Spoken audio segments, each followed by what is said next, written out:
Hi అండి, నేను మీ Shravani. Welcome to Shravani Telugu వంటలు. ఈరోజు వీడియోలో పన్నీర్ మేతి బిర్యానీ అయితే చూపించబోతున్నాను. చాలా టేస్టీగా ఉంటుందండి. అచ్చం చికెన్ బిర్యానీ లాగే ఉంటుంది, కానీ అంత ప్రాసెస్ అయితే ఉండదు. చాలా త్వరగా అయిపోతుంది. బ్యాచిలర్స్ అయినా వంట రాలేని వాళ్ళైనా ఇలా ఒకసారి ట్రై చేయండి. చాలా టేస్టీగా ఉంటుంది. మరి ఎలా చేయాలో చూసేద్దాం రండి. ఒక బౌల్లోకి 2 గ్లాసులు బాస్మతి రైస్ని తీసుకోవాలి. ఫ్యామిలీ నెంబర్స్ ఎక్కువ ఉంటే డబుల్ క్వాంటిటీలో తీసుకోండి. 2 లేదా 3 గ్లాసులు నీళ్ళు వేసి శుభ్రంగా కడిగి నీళ్ళు వంపుకొని 2 లేదా 3 సార్లు కడిగిన తర్వాత ఉడకడానికి సరిపడా 5 లేదా 6 గ్లాసులు నీళ్ళు వేసుకొని ముందుగా స్టవ్ ఆన్ చేసుకొని రైస్ అయితే పెట్టుకోవాలి. ఇందులో ఆయిల్ కానీ బిర్యానీ సామాన్లు కానీ సాల్ట్ కానీ ఏమీ వేయనవసరం లేదు. మనం రైస్ ఎలా వండుకుంటామో అలాగే వండుకొని వార్చుకుంటే సరిపోతుంది. తర్వాత స్టవ్ ఆన్ చేసి వేరే ప్యాన్ పెట్టుకొని 2 లేదా 3 టేబుల్ స్పూన్ ఆయిల్ వేసుకొని ఆయిల్ మరిగిన తర్వాత 1/2 టీ స్పూన్ పసుపు వేసుకొని పన్నీర్ ముక్కలను వేసుకొని కొద్దిగా ఎర్రగా వచ్చినంత వరకు వేగించుకోవాలి.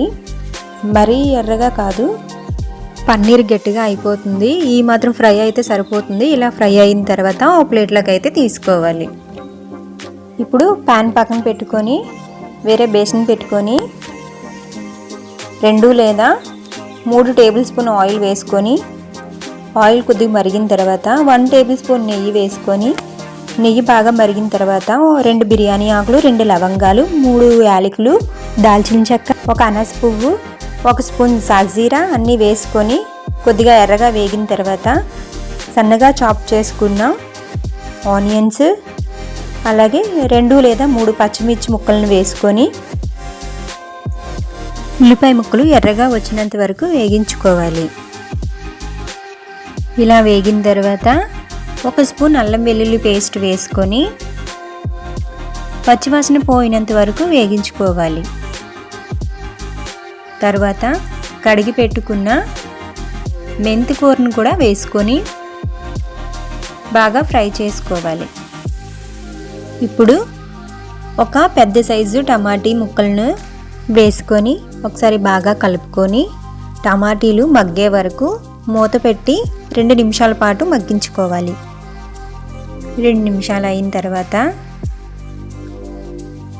ఒకసారి బాగా కలుపుకొని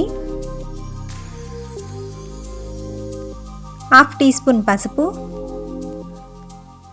1 స్పూన్ ధనియాల పొడి, 1 స్పూన్ గరం మసాలా, 1 స్పూన్ కారం, రైస్కి సరిపడా సాల్ట్ వేసుకొని ఒకసారి బాగా కలుపుకొని